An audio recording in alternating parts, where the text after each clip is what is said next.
नमस्कार, मैं मैथिली प्रचंड सेलुकर लखनऊ घराने की सुप्रसिद्ध नृत्यांगना व नृत्य गुरु आदरणीय सविता गोडबोले ताई की शिष्या हूँ। उनके चरणों में वंदन कर व आप सभी गुरुजनों गुणीजनों को नमस्कार करते हुए आपका आशीर्वाद लेते हुए मैं अपनी प्रस्तुति की शुरुआत करती हूँ। यदि मुझसे कोई भी त्रुटि हो तो मुझे क्षमा कीजिएगा। मैं श्री नकुल उपासनी दादा की बहुत आभारी हूँ कि उन्होंने मुझे यह सुंदर अवसर प्रदान किया। मेरी प्रस्तुति का आज मुख्य विषय है बैठक के भाव। बैठक के भाव अर्थात बैठ किया गया अभिनय। सविता ताई बचपन से हमें उदाहरण देकर ही नृत्य सिखाया करती हैं। वे हमेशा कहती थी कि एक कुशल नृत्य प्रस्तुति के लिए पूर्ण अंग संचालन, चेहरे पर सुंदर भावाभिनय की आवश्यकता होती है। किंतु दूसरा उदाहरण वो ये भी देती हैं कि यदि किसी कारणवश दुर्भाग्य से कोई नर्तक अपने शरीर का कोई अंग खो दे या उसके शरीर का कोई अंग ठीक तरह से काम न करे, साथ छोड़ दे, तो क्या वह नृत्य करना छोड़ देगा? नहीं, नर्तक किसी भी अवस्था में अपना नृत्य नहीं छोड़ पाता। यही उदाहरण देते हुए वे हमेशा हमें बैठक के भाव प्रदर्शित करती आ रही हैं। वे कहती हैं कि यदि आपके पैर ना हो तो केवल ऊपरी शरीर से अर्थात सिर्फ हस्त संचालन व मुखाभिनय से आप किस प्रकार भावों को व्यक्त कर सकते हैं।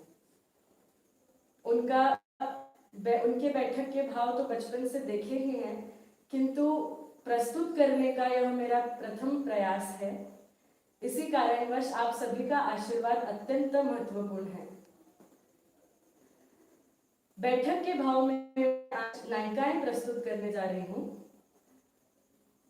किसी भी कथानक, किसी भी कथा या किसी भी नाटक, नृत्य, कोई भी कला का मुख्य महिला, कोई भी कला में मुख्य महिला जो होती है वह नायिका कहलाती है। सिर्फ कलाओं में ही नहीं, दैनिक जीवन में भी हर स्त्री अपने आप में एक नायिका है। इन्हीं नायिकाओं का भरत मुनि ने अपने नाट्यशास्त्र ग्रंथ में अवस्थानुसार अष्टनायिकाओं का वर्णन किया है। और यही अष्टनायिकाएं डॉक्टर पुरुदाधीश जी ने अपने कथक नृत्य भाग 2 में बहुत ही सरल भाषा में समझाया है। वह ऐसा कि हर स्त्री को सजने संवरने की इच्छा उत्पन्न होती है। वह सजती है, संवरती है, श्रृंगार करती है। श्रृंगार करने वाली नायिका वासक सज्जा कहलाती है। फिर जब वह श्रृंगार करती है तो स्वाभाविक रूप से उसके मन में इच्छा प्रकट होती है कि कोई उसकी प्रशंसा करे, कोई उसकी सुंदरता को सराहे।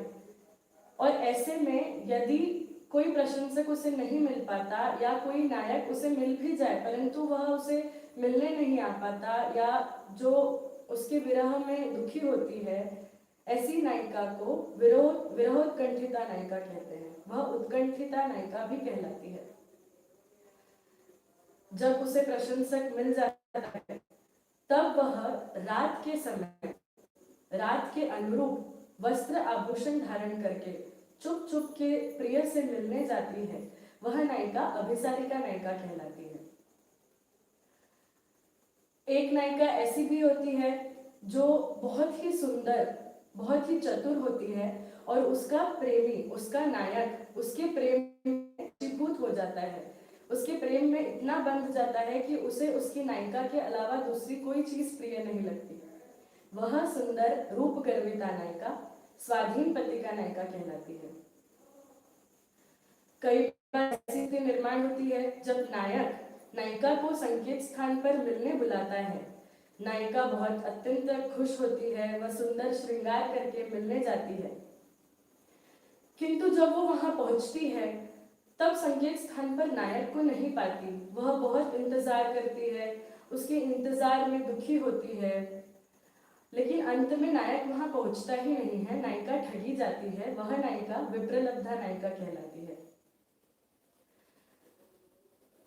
नायक पूरी रात परस्त्री के साथ बिताकर जब दूसरे दिन फिर नायिका के पास पहुंचता है तो नायिका नायक के लक्षण देखकर समझ जाती है कि ये रात भर कहाँ था, क्यों नहीं उसके पास आया, वह इंतजार कर रही थी।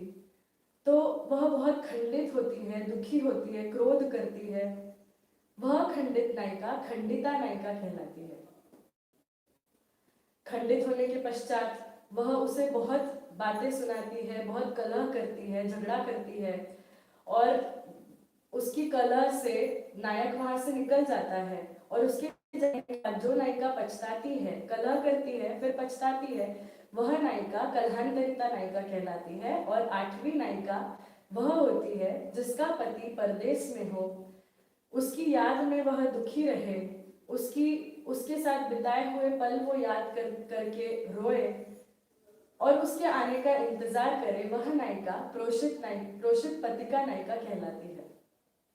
तो यह है अष्टनायिकाएं और इन्हीं अष्टनायिकाओं में से मैं आपके सामने 4 नायिकाएं आज प्रस्तुत करने का प्रयास करूंगी।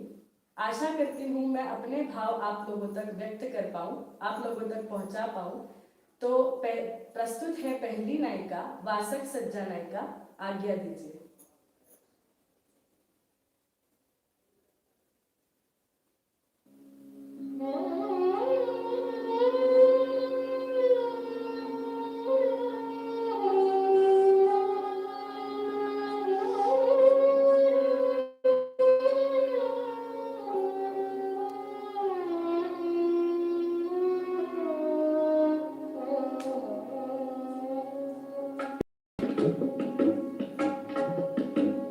सब बंधन वाली श्याम प्यारी रे, सब बंधन वाली श्याम प्यारी रे, सब बंधन वाली श्याम प्यारी रे, सब बंधन वाली श्याम प्यारी रे, सब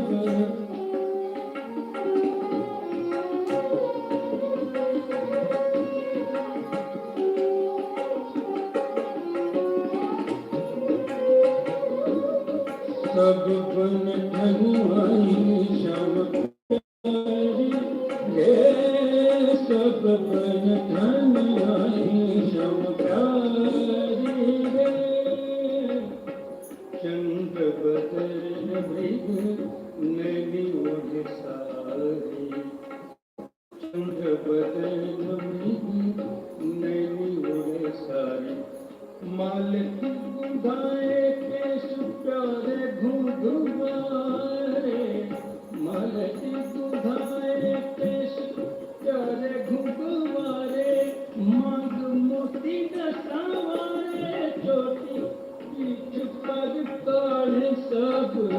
बन ठन आई श्याम प्यारी रे सब बन ठन आई श्याम प्यारी।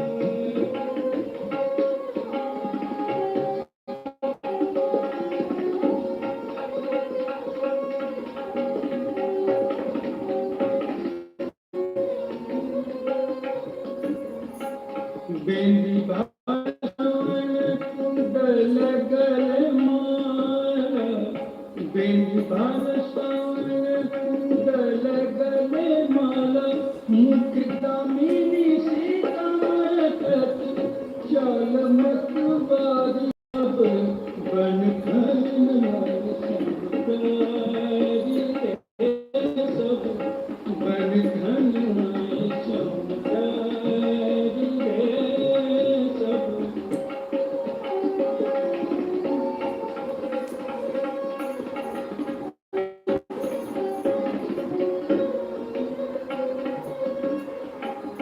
देखत बिहारी पग पर गल बांधारी देखत बिहारी पग पर गल बांधारी बिंदा पर कृपा रह तेरी गिरधारी देखो बिंदा पर कृपा रह तेरी गिरधारी सब बन ठन आई श्याम प्यारी रे सब बन ठन आई श्याम प्यारी रे सब। चंद्र बदन मृदु नैनी उदारी चंद्र बदन मृदु नैनी सारी सब बन ठन आई श्याम प्यारी रे सब बन ठन आई श्याम प्यारी आई श्याम प्यारी आई श्याम प्यारी रे।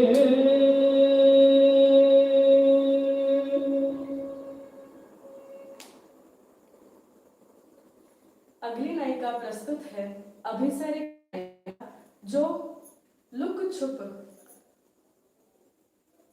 पति से मिलने जाए।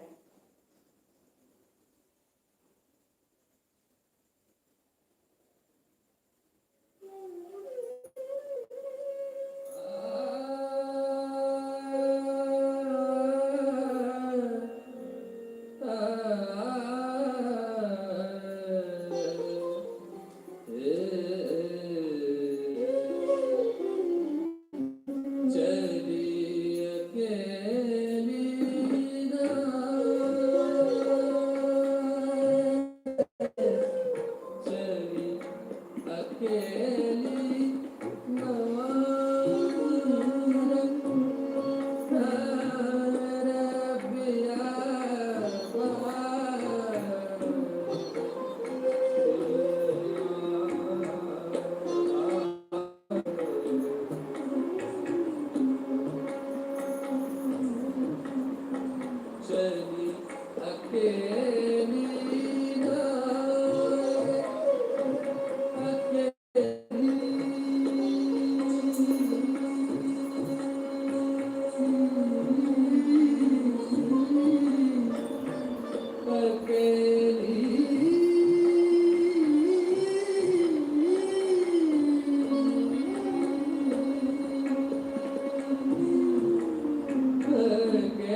अगली नायिका प्रस्तुत है खंडिता नायिका, जिसका पति, जिसका नायक पर स्त्री के साथ बिताकर घर लौटता है।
हटो हटो जाओ तुम, हटो हटो जाओ तुम, हटो हटो जाओ तुम, तुम नहीं के संग रहो, हटो हटो जाओ तुम, तुम नहीं के संग रहो, हमें न छेड़ो शाम, हमें न छेड़ो शाम, हमें न छेड़ो शाम, बिंदा बहन देखो ऐसी बातें जिया जन्नत कोई मैं ना मारूंगी झूठी बतिया करत कोई मैं ना मारूंगी झूठी बतिया करत आए सोतर के घर से जाने तो बरात आए सोतर के घर से जाने तो बरात कोई मैं ना मारूंगी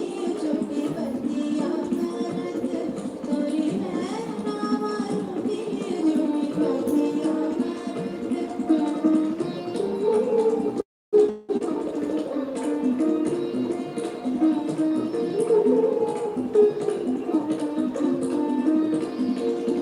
कोई मैं ना मारूंगी झूठी बतिया करत कोई मैं ना मारूंगी झूठी बतिया करत कोई मैं ना मारूंगी झूठी बतिया करत झूठी बतिया करत झूठी बतिया करत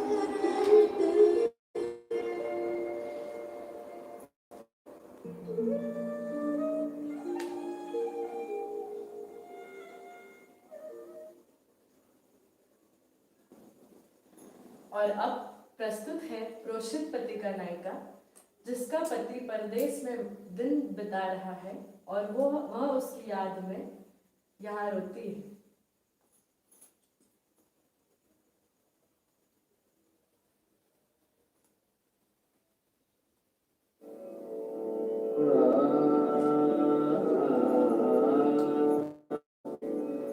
याद किया ये जाए ये दुख सा न जाए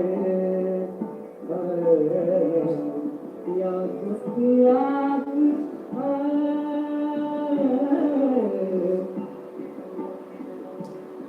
याद किया कि जाएगा याद किया कि ये कुछ जाए याद किया कि बादल मदिया तूने जदिया बादल मदिया तूने जदिया जो बन जीतो जाए आएगा याद आए याद किया के आए याद याद किया के आए याद किया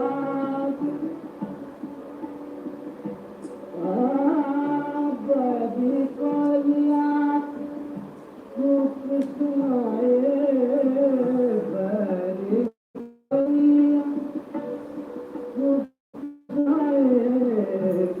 मुझको हंसा दिया जलाए मुझको हंसा दिया जलाए आप लगन जगाए याद किया कि जाए याद किया कि आएगा याद किया कि याद किया कि आएगा याद किया कि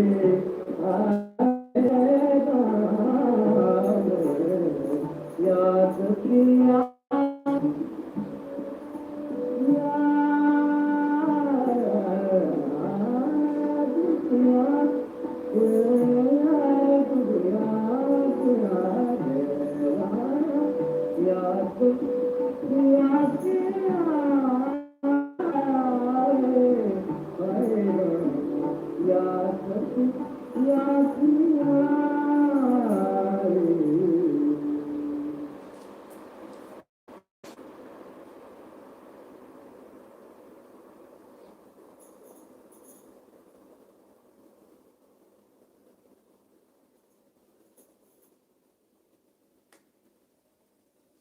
सच धज कर श्रृंगार नायिका, सच धज कर श्रृंगार नायिका, नाम इसका मोहन राधा। कभी ठिलाती कभी मुस्काती, कभी रूठ है कभी रोती रुलाती, कभी खंडित कभी प्रोषित बैठी, प्यार मगन राधा। जिसकी छेड़ करे कान्हा, जिसकी छेड़ करे कान्हा, जिसकी छेड़ करे कान्हा। इसी के साथ आज की अंतिम प्रस्तुति के रूप में मैं आपके सामने मीराबाई मीरा जी का रचित एक भजन म्हारो प्रणाम बाकी बिहारी जी प्रस्तुत करने का प्रयास कर रही हूँ। यह रचना, यह बंदिश सविता ताई के दिल के अत्यंत करीब की रचना है। वह इस पर बहुत ही सुंदर व आध्यात्मिक भाव हमेशा से हमें दिखाती आ रही हैं। आशा करती हूँ उनके मुकाबले कुछ प्रतिशत तो भी भाव पहुंचा पाऊं।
अंत में मैं फिर एक बार नकुल दादा व सौ शुभदा मराठे ताई का तहे दिल से धन्यवाद करती हूँ कि उन्होंने मुझे आज की इस प्रस्तुति के लिए प्रेरित किया। मुझे देख पा रहे, मुझे सुन पा रहे उन उन हर एक व्यक्ति को मैं बहुत बहुत धन्यवाद देती हूँ।